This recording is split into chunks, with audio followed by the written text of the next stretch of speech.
Hello friends, देखिए जो हमारा पिछला वीडियो था वो राजस्थान में जो वनों के प्रकार हैं उसको लेकर था। और हमने जो है उस वीडियो में जो राजस्थान में शुष्क प्रदेशों में जो वन या वनस्पति पाई जाती है उसके बारे में विस्तृत रूप से चर्चा कर ली थी। और हमने उसमें देखा था कि राजस्थान में जो राज्य वृक्ष है खेजड़ी, उसकी काफ़ी डिटेल हमने बताई उसमें। और उसके अलावा जो रोहिड़ा है जो राजस्थान का राज्य पुष्प है, उसके बारे में हमने काफ़ी विस्तृत रूप से पढ़ लिया था। तो अब देखिए जो इस वीडियो में जो और प्रकार के जो वन राजस्थान में पाए जाते हैं हम उनकी चर्चा करने जा रहे हैं। तो आइए शुरू करते हैं। राजस्थान में शुष्क प्रदेशों के अलावा जो वनस्पति और वनों के प्रकार पाए जाते हैं। दूसरा वन जो मैंने बताया था ये जो है अर्ध शुष्क या इसको धोक के वन भी कहा जाता है। अर्धशुष्क अथवा या धोक के वन। देखिए विद्यार्थियों, ये जो है राजस्थान का सबसे बड़ा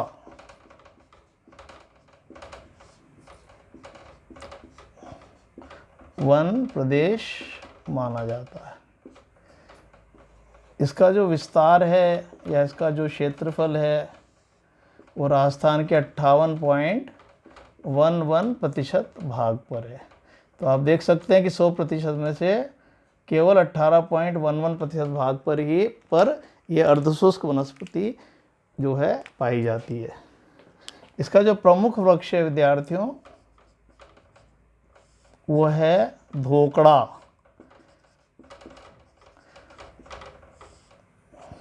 इसको धोक भी कहते हैं और इसीलिए ये वन धोक के वन कहलाते हैं। इसका प्रमुख वृक्ष धोकड़ा है, इसको धोक के वन के नाम से भी जाना जाता है। इसके अलावा देखिए वही खेजड़ी यहाँ भी मिलता है, बबूल यहाँ भी मिलेगा, है ना, रोहिड़ा यहाँ पर मिलेगा।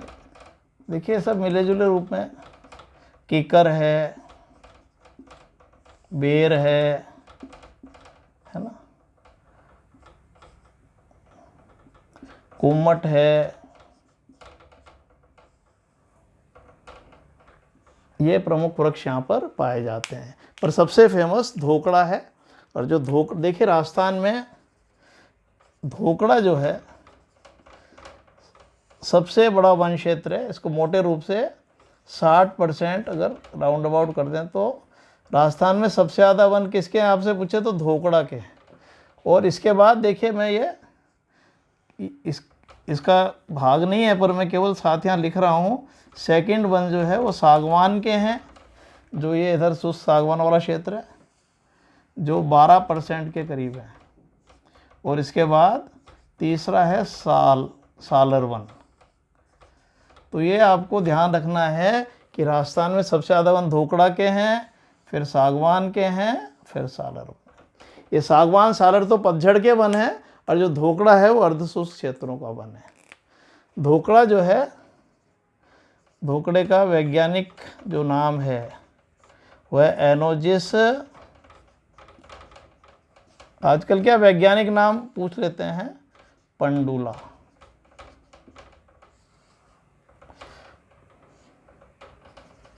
धोकड़ा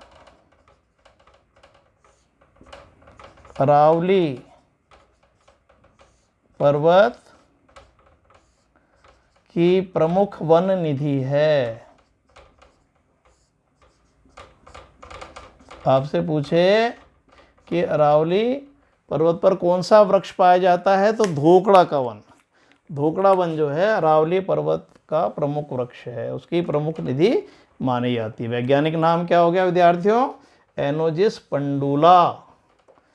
और देखिए ये जो है 30 से लेके 60 है ना, 50 तो अरावली के सारे पर थोड़ा इसका विस्तार अरावली वाला पूरा क्षेत्र आ गया, क्योंकि अरावली का जो वर्षा का क्षेत्र है वो 40 से 60 होता है। तो 25 से 50 आ जाए, 30 से 60 आ जाए, इस तरह से इसमें ऑप्शन कुछ भी आ सकते हैं। तो जो वर्षा है 30 से 60 सेंटीमीटर का क्षेत्र, यह जो इसके पास आया आपको है ना, तो 30 से 60 सेंटीमीटर के ये पूरा जो अर्धशुष्क क्षेत्र है पश्चिमी, इसमें जैसलमेर देखिए इधर का जो क्षेत्र है इसमें ये है ना, जैसलमेर है ना, कुछ बीकानेर का भाग है, कुछ बाड़मेर का भाग है, और कुछ ये जोधपुर का पश्चिमी भाग है ना, थोड़ा सा ध्यान रखना। तो ये जैसलमेर पूरा ज़िला, बाड़मेर का थोड़ा दक्षिणी भाग, बीकानेर का दक्षिणी भाग, बाड़मेर का उत्तरी भाग और जैसलमेर का पश्चिमी भाग इसमें आते हैं। बाकी जो सारा क्षेत्र है वो सब अर्धशुष्क वनों के अंतर्गत आता है। सबसे बड़ा ये वन क्षेत्र है राजस्थान का। धोकड़ा का जो पेड़ है, धोकड़ा का कोयला भी, लकड़ी को जलाकर इसका कोयला भी बनाया जाता है। सर्वाधिक धोकड़ा आपसे पूछे किस जिले में मिलता है, तो चित्तौड़ जिले में। चित्तौड़गढ़ का जो पर्वतीय क्षेत्र है उसमें यह पाया जाता है। और देखिए विद्यार्थियों, इस क्षेत्र में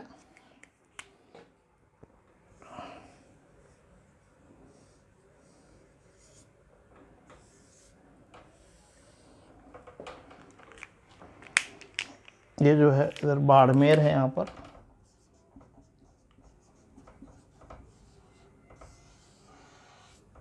तो कुछ स्थान जो हैं विशेष चीज़ों के लिए फेमस हैं बाड़मेर में।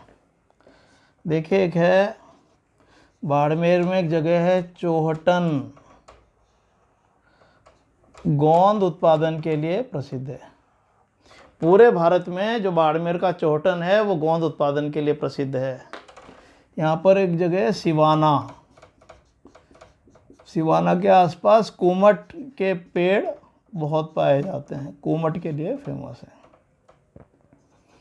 पंचभद्रा, जहाँ पर नमक बनाया जाता है, यहाँ पर एक झाड़ी पाई जाती है, मोरली झाड़ी, तो ये नमक बनाने के काम में भी ली जाती है। तो देखिए बाड़मेर के 3 स्थानीय जीके की दृष्टि से बहुत प्रसिद्ध हैं, चोहटन गोंद के लिए, सिवाना कुमट के लिए और पंचभद्रा मोरली झाड़ी के लिए। और देखिए विद्यार्थियों, यहाँ पर इधर जो है ये चूरू जिला है, ये झुंझुनू जिला है, ये सीकर है, जोधपुर है, नागौर है। जोधपुर नागौर दो तो ये हो गए, और शेखावाटी क्षेत्र हो गया, चूरू, झुंझुनू और सीकर। तो ये जो क्षेत्र है विद्यार्थियों,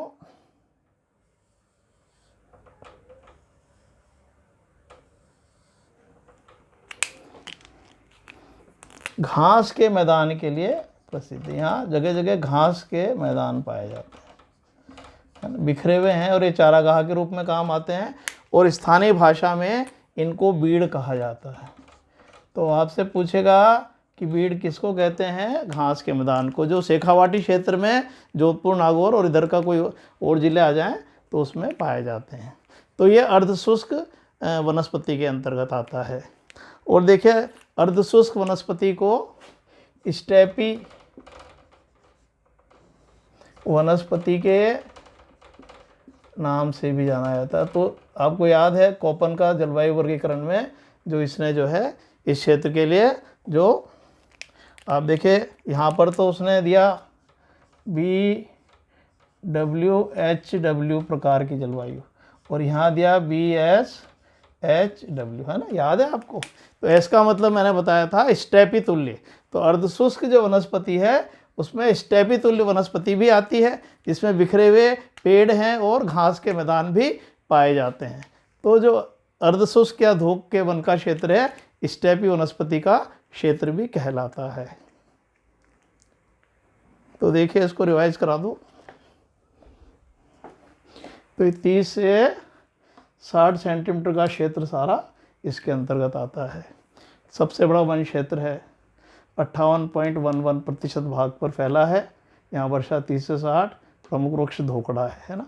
इसी को स्थानीय भाषा में धोक भी कहते हैं, है ना। बाकी खेजड़ी, बबूल, रोहिड़ा, किकर, बेर, कुबड़ भी पाए जाते हैं। और देखिए राजस्थान में सबसे ज़्यादा वन धोकड़ा के हैं 60%, सेकंड सागवान के हैं 12% और फिर सालर वन। तो ये क्रम है अगर आपसे पूछा जाए तो। ये तो पतझड़ के वन है है ना। ये तो मैंने यहाँ लिख दिया, पर ये अपना तो धोकड़ा से मतलब है। वैज्ञानिक नाम है एनोजिस पंडुला। धोकड़ा जो अरावली पर्वत है, अरावली पर्वत का जो क्षेत्र है पूरा, इसमें पूर्वी और पश्चिमी जो ढाल हैं सब में आप देखिए धोकड़ा के वृक्ष पाए जाते हैं। तो ये बहुत इम्पोर्टेंट है, अरावली पर्वत पर कौन से वृक्ष मिलते हैं, धोकड़ा के। और चौहटन गोंद के लिए फेमस है, सिवाना कुमट के लिए, पचभद्रा मोरली झाड़ी के लिए इसका उपयोग नमक उद्योग में होता है। और ये शेखावाटी जोधपुर नागौर क्षेत्र में घास के मैदान को बीड़ कहा जाता है। इसका एक स्क्रीनशॉट खींच लीजिए। और इसके बाद जो तीसरा वन प्रकार है जो है उष्णकटिबंधीय शुष्क मानसूनी पतझड़ वन, इसकी हम चर्चा करेंगे।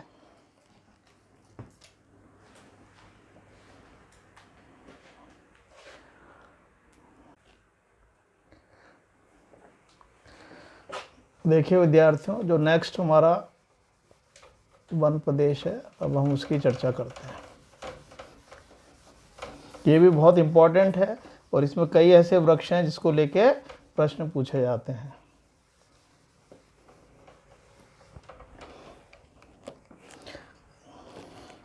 तीसरा जो वन का प्रकार है वो है उष्ण कटिबंधीय शुष्क पतझड़,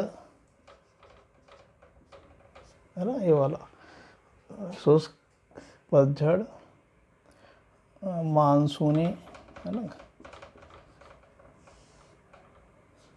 मिश्रित वन, उष्णकटिबंधीय शुष्क पतझड़ या मानसूनी या मिश्रित वन।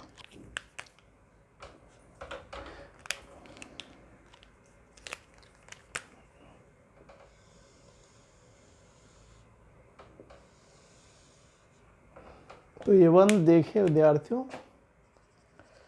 पूर्वी राजस्थान में मिलते हैं,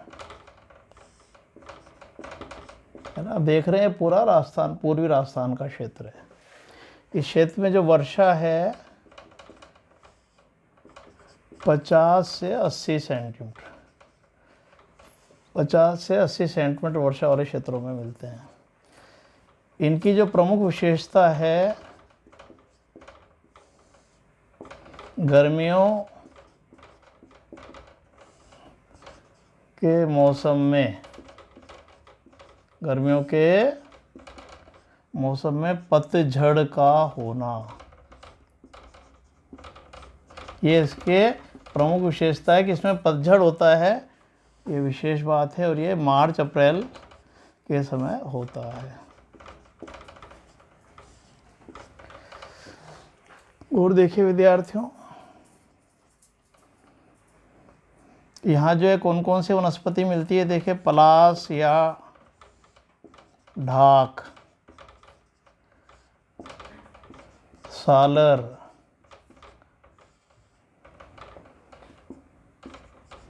खैर,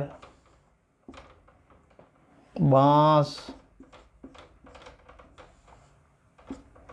तेंदू, खिरनी, है ना, पलास या ढाक, सालरवन, खैर, बांस, तेंदू, खिरनी,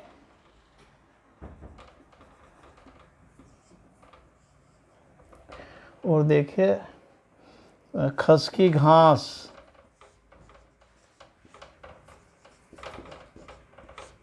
खसकी घास विशेष रूप से इसमें होती है।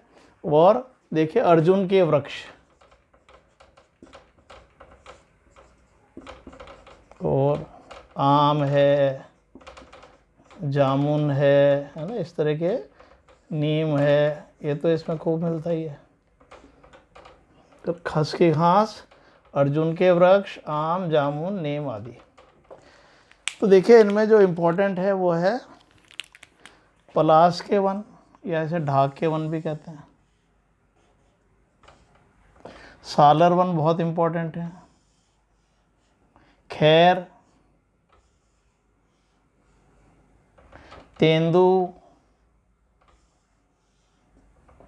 खस की घास, है ना, ये इंपॉर्टेंट है, जिस पर प्रश्न पूछे जा सकते हैं। तो ये जो पूर्वी राजस्थान का क्षेत्र है, मिश्रित पतझड़ वाले और मानसूनी वन, क्योंकि वर्षा जो है ये मानसूनी वर्षा की विशेषता है पतझड़ का होना। अब देखिए, पलाश के वन बहुत इंपॉर्टेंट है सबसे ज़्यादा। पलाश के वन, इसको लेके प्रश्न आते हैं। देखिए, जो पलाश के वन है, इसको जंगल की आग, ये बहुत इंपॉर्टेंट है, पूछते हैं, या ज्वाला।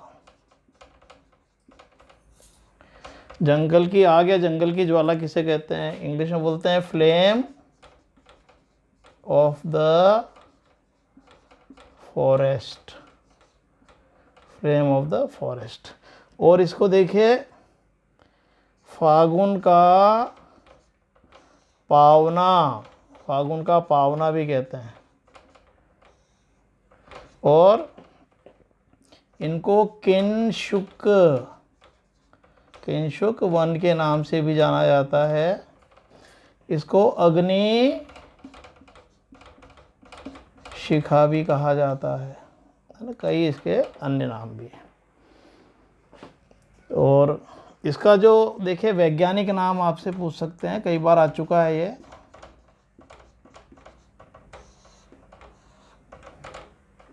ब्यूटिया मोनोस्पर्मा, ये बहुत पूछा जाता है। वैज्ञानिक नाम ब्यूटिया मोनोस्पर्मा। और सर्वाधिक, ये वन जो सर्वाधिक हैं, राजसमंद जिले में पाए जाते हैं। तो देखिए, इसके जो फूल होते हैं वो लाल पीले ऐसे लगते हैं जैसे अग्नि हो, जैसे ऊपर ऐसे लगता है जैसे कोई आग की लपट लग रही हो। फ्लेम ऑफ द फॉरेस्ट इसलिए करते हैं, ऐसा लगता है आग की लपट लग रही हो। और ये जो फूल हैं पेड़ के टॉप पर आते हैं, ऊपर ऊपर, तो दूर से देखने पर ऊपर ऐसा लगता है जैसे कोई आग की लपट लग रही हो, इसलिए इसको जंगल की ज्वाला, फ्लेम ऑफ द फॉरेस्ट के नाम से जाना जाता है। बहुत इंपॉर्टेंट है, सबसे ज़्यादा इंपॉर्टेंट, जंगल की ज्वाला, आग, फ्लेम ऑफ द फॉरेस्ट किसको कहते हैं? पलाश के वन को। फाल्गुन में आता है इसका फूल, इसलिए फागुन का पावना। और ये और नाम है किंशुक वन। और इसकी चोटी जैसे अग्निशिखा जैसी लगती है, अग्निशिखा कहते हैं। इसका वैज्ञानिक नाम ब्यूटिया मोनोस्पर्मा, ये याद कर लीजिए, बहुत पूछा जाता है। और सर्वाधिक कहाँ मिलेगा? राजसमंद में। और देखिए, वैसे तो ये जो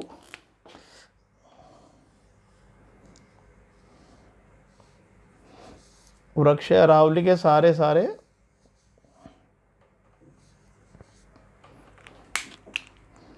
देखिए, सिरोही, पाली, राजसमंद, उदयपुर, अजमेर, जयपुर, अलवर, चित्तौड़, है ना, अरावली के सारे बहुत सारे ज़िलों में ये वन पाए जाते हैं, है ना। ऐसा लग रहा है ऐसे अरावली के सारे के ज़िले हैं। तो ये जो है पलाश के वन बहुत सारे ज़िलों में मिलते हैं, पर सबसे ज़्यादा राजसमंद ज़िले में पाए जाते हैं। ये बहुत इंपॉर्टेंट जानकारी विद्यार्थियों, इसको अच्छे से याद कर लीजिएगा। इसके बाद देखिए कि सालर वन है ना।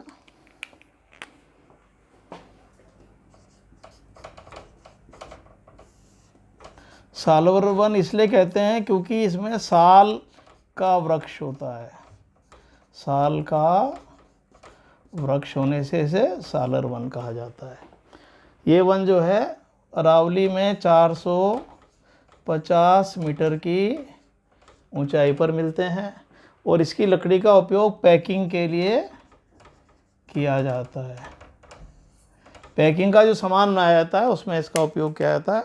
और इसका जो देखिए वैज्ञानिक नाम है शोरिया रोबस्टा,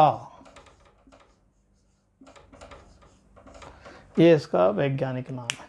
तो सालर वन क्या है कि ये साल के वृक्षों की अधिकता है इसमें, है ना, साल के कारण। और ये पतझड़ का वन है ना, देखिए जितने भी इसमें वन है वो सब पतझड़ के पत्तियां गिरा देते हैं। ये 400 मीटर की ऊंचाई पर मिलता है, पैकिंग के काम आती है इसकी लकड़ी। इसका वैज्ञानिक नाम शोरिया रोबस्टा है। और देखिए इसके अलावा खैर, खैर जो है, खैर से विद्यार्थियों कत्था बनाया जाता है। आपसे पूछा कत्था किससे बनता है? खैर के वृक्ष से। खैर जो है ये कत्था बनाने के काम आता है। इसका वैज्ञानिक नाम है अकेशिया कटेचु। अकेशिया कटेचु इसका वैज्ञानिक नाम है खैर का। और जो राजस्थान में जाति जो कत्था बनाने का काम करती है उसको बोलते हैं काथोड़ी। राजस्थान में काथोड़ी जाति जो है कत्था बनाने का काम करती है। और ये जो खैर है ना, दक्षिण राजस्थान में उदयपुर में, है ना, चित्तौड़ में, झालावाड़ है, कोटा है, बांसवाड़ा है ना, दक्षिण राजस्थान के और हाड़ौती के ज़िलों में ये वन पाए जाते हैं। तो बहुत इम्पोर्टेंट है। कत्था किससे बनता है? खैर से। और इसका वैज्ञानिक नाम है अकेशिया कटेचु। काथोड़ी जाति कत्था बनाने का काम करती है। उदयपुर, चित्तौड़, झालावाड़, कोटा, बांसवाड़ा, दक्षिण और हाड़ौती के ज़िलों में ये वन पाए जाते हैं। तो खैर से कत्था बनाना ये सबसे ज़्यादा पूछा जाता है। एक देखिए तेंदू, मैंने यहाँ लिख देता हूँ। तेंदू का जो वृक्ष है उसका उपयोग बीड़ी बनाने के लिए किया जाता है ना। आपसे पूछेंगे बीड़ी किससे बनाई जाती है? तेंदू के पत्तों से।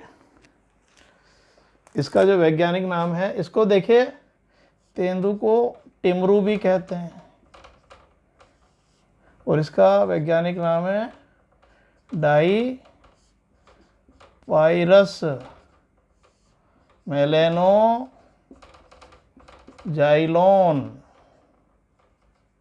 कई मिलेनोजाइलोन भी बोल देते हैं, मेलेनोजाइलोन भी बोलते हैं। तो ये बहुत इम्पोर्टेंट है क्योंकि इससे बीड़ी बनती है। इसको टिमरू भी कहते हैं, है ना। तो ये बहुत इम्पोर्टेंट है। ये मैं अलग कर दूं ताकि आपको दिक्कत नहीं है।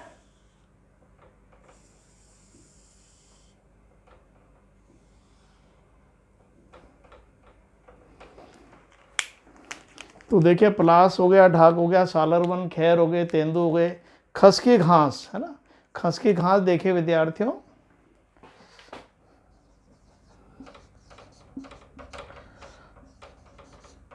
ये कई बार आ चुका है। खसकी घास कहाँ मिलती है? इसका एक तो इत्र में विशेष रूप से प्रयोग किया जाता है खसकी घास का।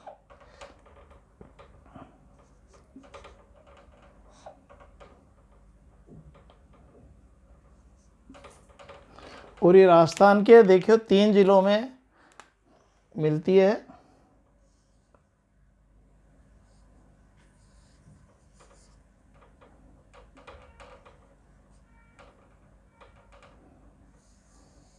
इस चित्र में इसलिए बना रहा हूं तो आपको याद हो जाएगा। खसकी घास राजस्थान के 3 जिलों में पाई जाती है, भरतपुर में, टोंक में, सवाई माधोपुर। भरतपुर, ये याद कर लीजिएगा, बहुत आती है। सवाई माधोपुर और टोंक। तो एक तरह से देखिए आप, ये पूर्वी राजस्थान में मिलती है। तो खसकी जो घास है वो टोंक, भरतपुर, सवाई माधोपुर जिलों में मिलते हैं। और इसका जो उपयोग है वो इत्र के लिए विशेष रूप से किया जाता है। और देखिए विद्यार्थियों, ये जो है अर्जुन के वृक्ष, अर्जुन के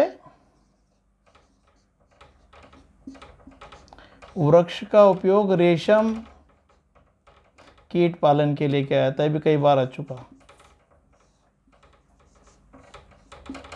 राजस्थान में रेशम कीट पालन का जो काम है वो अर्जुन के वृक्षों पर किया जाता है। वैसे तो जो है शहतूत के वृक्षों पर जो है रेशम कीट पालन होता है, पर राजस्थान में देखा गया है कि अर्जुन के वृक्ष पर भी रेशम कीट पालन सफलतापूर्वक किया गया है। और देखिए विद्यार्थियों, एक खिरनी है, ये मैंने लिखा हुआ है खिरनी। खिरनी जो है इसका उपयोग जो है, यहाँ लिख देता हूँ खिरनी। देखिए इसका स्क्रीनशॉट ले लेना, सब आपको मिल जाएगा। उदयपुर में लकड़ी के खिलौने इससे बनाए जाते हैं।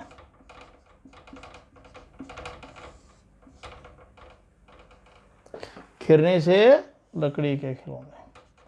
तो देखिए सारी जानकारी आ गई, सारी डिटेल में मैंने आपको लिख दिया, और बहुत सारी बहुत ही इम्पोर्टेंट इसमें जानकारियां हैं जो पूछी जाती हैं। देखो एक बार रिवाइज करा देता हूँ।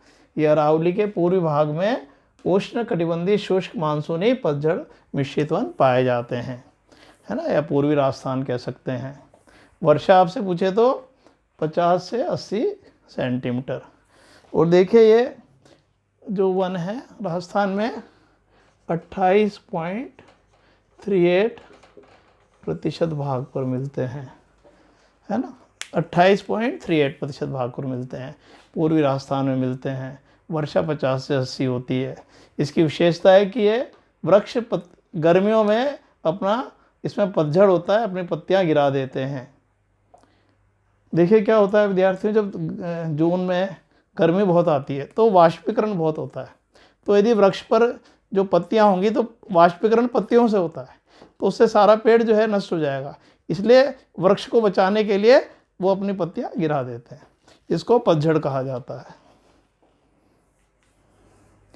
तो इन वनों में सभी जगह पतझड़ पाया जाता है। प्रमुख वृक्ष पलास या ढाक के वन, सालर वन, खैर के वन, बांस, तेंदू, खिरनी, खस की घास, अर्जुन के वृक्ष, आम, जामुन, नीम। पलास के वन या ढाक के वन, इसे जंगल की ज्वाला, जंगल की आग कहते हैं, सबसे इम्पोर्टेंट पॉइंट है। फ्लेम ऑफ द फॉरेस्ट, फागुन का पावना कहते हैं, किंशुक वन कहते हैं, अग्निशिखा ये उसके उपनाम है। इसका वैज्ञानिक नाम याद कर लें, ब्यूटिया मोनोस्पर्मा। ये सर्वाधिक राजसमंद में मिलते हैं, और वैसे अरावली के सारे सभी जिलों में ये पाए जाते हैं, है ना। ये पलास के वनों का क्षेत्र है। सालर वन, साल की लकड़ी के कारण सालर नाम पड़ा है। और मैंने पहले बताया था धोकड़ा, धोकड़ा के बाद सागवान, और तीसरा साल है जो राजस्थान में पाया जाता है। ये 450 मीटर की ऊंचाई पर मिलते हैं अरावली पर्वत में। इसकी लकड़ी पैकिंग के काम में ली जाती है। शोरिया रोबस्टा इसका वैज्ञानिक नाम है। खैर से कत्था बनाया जाता है, ये बहुत इंपॉर्टेंट है। इसका वैज्ञानिक नाम है अकेशिया कटेचू, अकेशिया कटेचू। और काथोड़ी जाति कत्था बनाने का काम करती है। और ये है ना दक्षिण राजस्थान में और हाड़ौती में, उदयपुर, चित्तौड़, झालावाड़, कोटा, बांसवाड़ा आदि में मिलते हैं। खस की घास से इत्र बनता है, और ये पूर्वी राजस्थान में टोंक, भरतपुर, धौलपुर जिलों, सवाई माधोपुर जिलों में पाया जाता है। अर्जुन के वृक्षों में राजस्थान में रेशम कीट पालन किया जाता है। खिरने के वृक्ष से लकड़ी के खिलौने बनते हैं। तेंदू से बीड़ी बनती है। तेंदू को स्थानीय भाषा में टिमरू भी कहते हैं। इसका वैज्ञानिक नाम है डाईपायरस मेलेनोजाइलोन।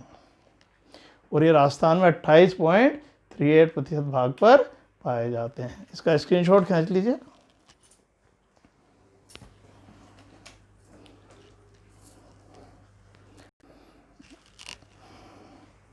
देखिए विद्यार्थियों, अपन ने 3 प्रकार के वन पढ़ लिया है ना, शुष्क वन, अर्धशुष्क वन और उष्णकटिबंधीय शुष्क पतझड़ मिश्रित। अब ये जो है शुष्क सागवान वन।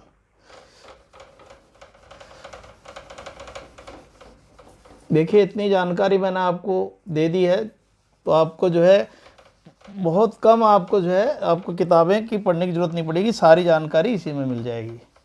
आपको बहुत ज़्यादा इधर उधर छानना नहीं पड़ेगा। नहीं तो क्या होता है, मैटर को देखने के लिए हमें 10 किताबें देखनी पड़ती हैं। कुछ फैक्ट्स हैं जिसके लिए आप किताब को पढ़ लीजिएगा, बाकी ये टाइप ऑफ फॉरेस्ट को लेके सारी बातें इसमें आ गई। अब देखिए जो चौथा प्रकार का फॉरेस्ट है वो है शुष्क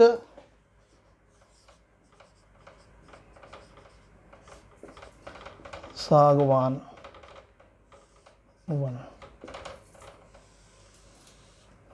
देखिए यहाँ पर यद्यपि वर्षा इधर आप देख रहे हैं बहुत ज़्यादा होती है ना, 60-80 से ज़्यादा होती है, पर भारत में जो सागवान के वन हैं उसको ज़्यादा 100 से 200 सेंटीमीटर वर्षा की आवश्यकता होती है। तो ये इसकी अंतिम सीमा है, इससे ऊपर सागवान के वन नहीं पाए जाते, क्योंकि इससे कम वर्षा में हो ही नहीं सकते। तो ये भी कम वर्षा है, जो 100 सेंटीमीटर है वो इसकी उत्तरी सीमा कहलाती है। इसलिए जो है इसे यहाँ पर हम शुष्क वन कहेंगे इनको। जबकि ये और जगह जो मिलते हैं महाराष्ट्र में इधर और राज्यों में, तो वहाँ पर वो तर सागवान पाया जाता है। तो ये शुष्क सागवान कहलाते हैं। इसमें वर्षा जो है 75 से 110 सेंटीमीटर होती है और ऊंचाई, इन वृक्षों की ऊंचाई 10 से 12 मीटर होती है और ये वृक्ष 400, राजस्थान में ये वृक्ष 250 से 400 मीटर की ऊंचाई पर मिलते हैं अरावली क्षेत्र में।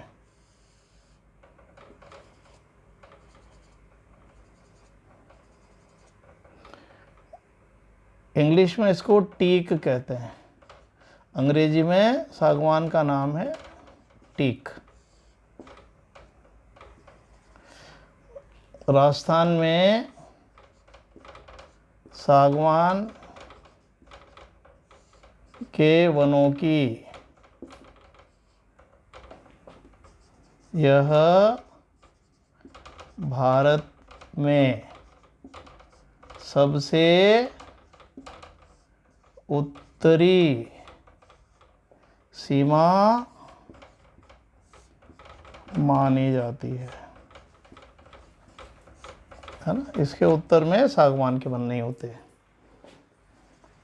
आपसे पूछे सर्वाधिक सागवान के वन किस जिले में मिलते हैं, तो बांसवाड़ा में।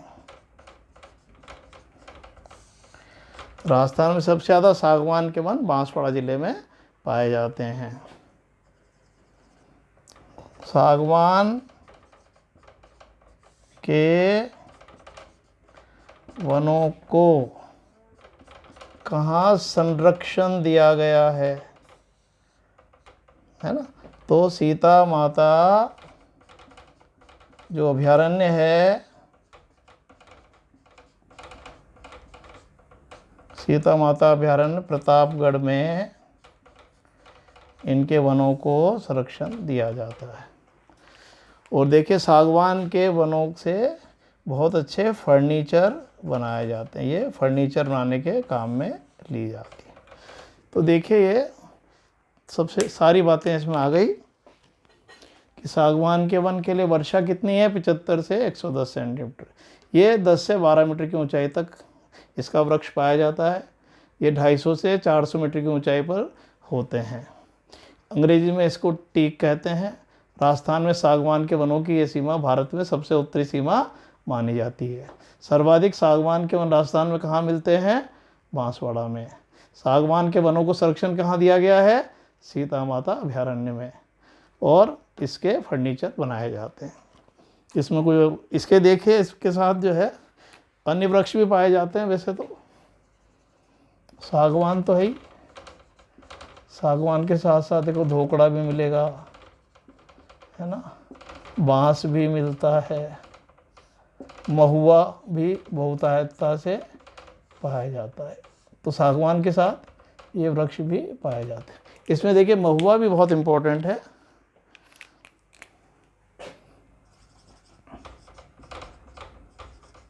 महुआ की जो है शराब आदिवासियों में लोकप्रिय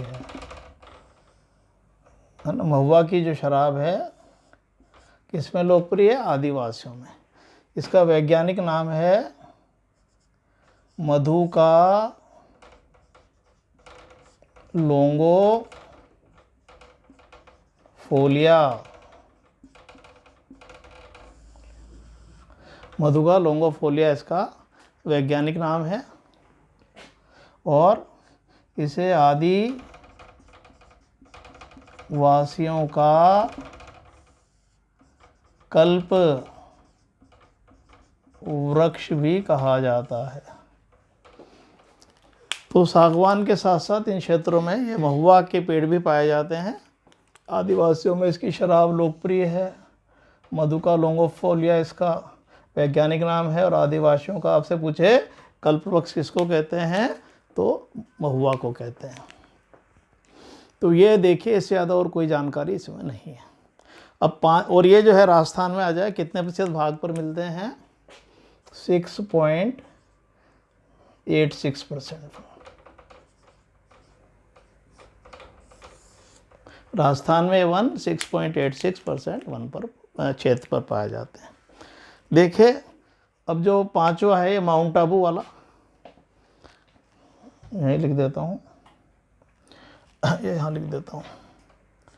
राजस्थान में जो सबसे छोटा वन क्षेत्र है ये, इसको बोलते हैं उपोष्ण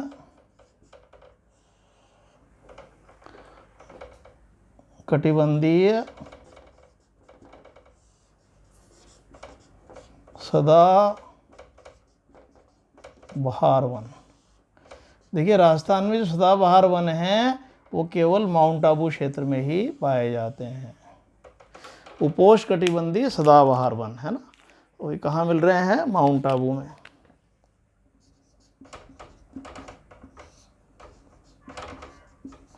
माउंट आबू जो 1722 मीटर की ऊंचाई पर स्थित है, उसके आसपास के क्षेत्रों में जो वन पाए जाते हैं वो उपोष्ण कटिबंधीय सदाबहार वन कहलाते हैं।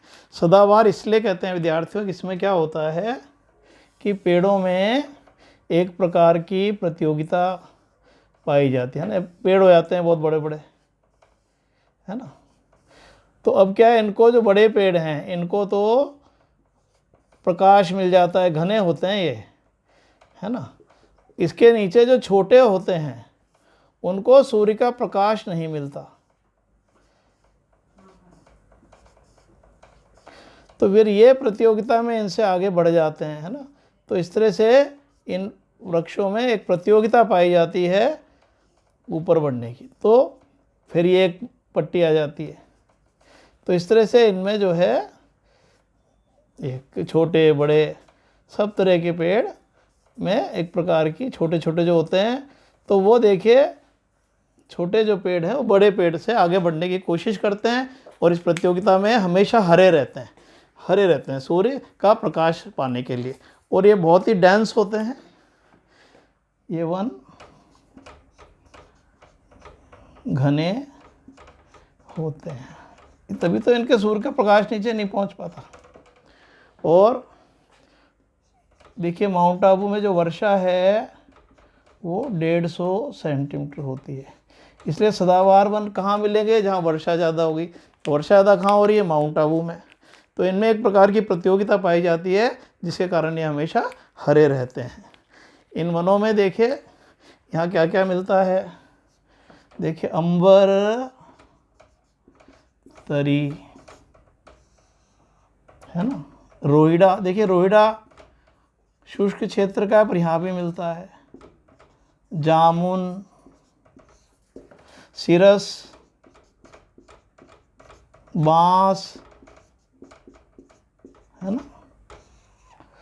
अंबरतरी, रोहिड़ा, जामुन, सिरस, बांस आदि यहाँ पर पाए जाते हैं, है ना। अंबरतरी और कहीं नहीं मिलता। देखिए रोहिड़ा मिलता है और जगह भी, जामुन मिलता है, सिरस भी यहाँ ज़्यादा मिलता है। बांस के लिए भी ये फेमस है माउंट आबू। और देखिए यह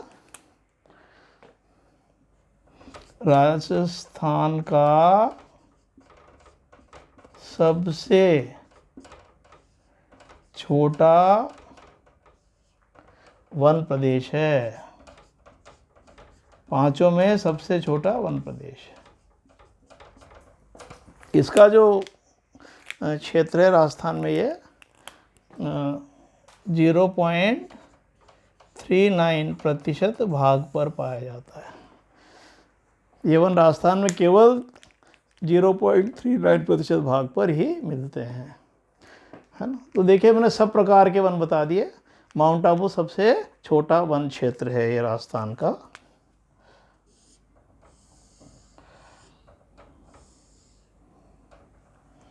ये ध्यान रखना है। और ये पूछा जाए सदाबहार वन कहाँ मिलते हैं, माउंट आबू में, है ना। तो ये इस तरह के प्रश्न आते हैं। और मैंने आप देखे एक एक जो वन है उसका बहुत अच्छे से बता दिया, और अच्छे से आप इसको याद करिएगा। तो देखिए हर क्षेत्र में कुछ न कुछ वन जो है प्रमुख रूप से मिलता है ना। इधर देखिए शुष्क वनों में, है ना, क्या मिलेगा, इधर बताया था ना, इधर कैक्टस, है ना, कांटेदार झाड़ियाँ, है ना, खेजड़ी, रोहिड़ा, है ना। देखो याद करने के लिए मैं लिख देता हूँ। तो ये सब पश्चिमी राजस्थान के क्षेत्रों में मिलेंगे। इसमें मैंने बताया था सबसे ज़्यादा धोकड़ा के वन मिलेंगे, इसको धोक भी कहते हैं, है ना। और ये जो पूर्वी राजस्थान के क्षेत्रों में देखिए यहाँ पर, है ना, पलास, इसे याद हो जाएगा आपको, सालर, है ना, खैर,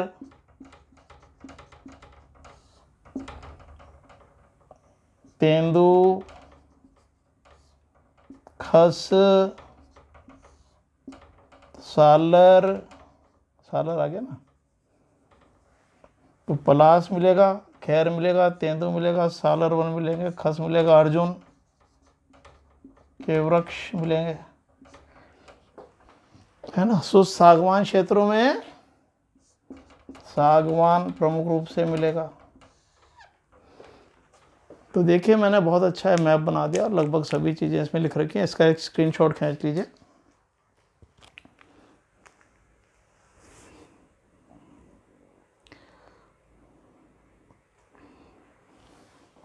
देखिए विद्यार्थियों में बहुत बड़ा टॉपिक था, और इसमें आपने देखा कि बहुत सारी बातें थी याद करने की।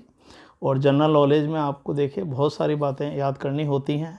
और इस टॉपिक में इस 1 घंटे के वीडियो में लगभग मैंने वनस्पति से संबंधित जितने भी प्रकार के प्रश्न हैं, जितनी भी बातें हैं, सब आपको बहुत अच्छे से बता दी। ये मेरा अनुभव है कि काफ़ी लंबे समय से मैंने देखा है कि किस तरह के प्रश्न पूछे जाते हैं। इसको आप 2-3 बार अच्छे से देखेंगे तो आपके देखिए वनस्पति संबंधी कोई भी प्रश्न इससे बाहर नहीं जाएगा। ये 2 वीडियो मेरे हैं, इनको अच्छे से देखिए। ठीक है, फिर मिलते हैं नेक्स्ट वीडियो में। Thank you.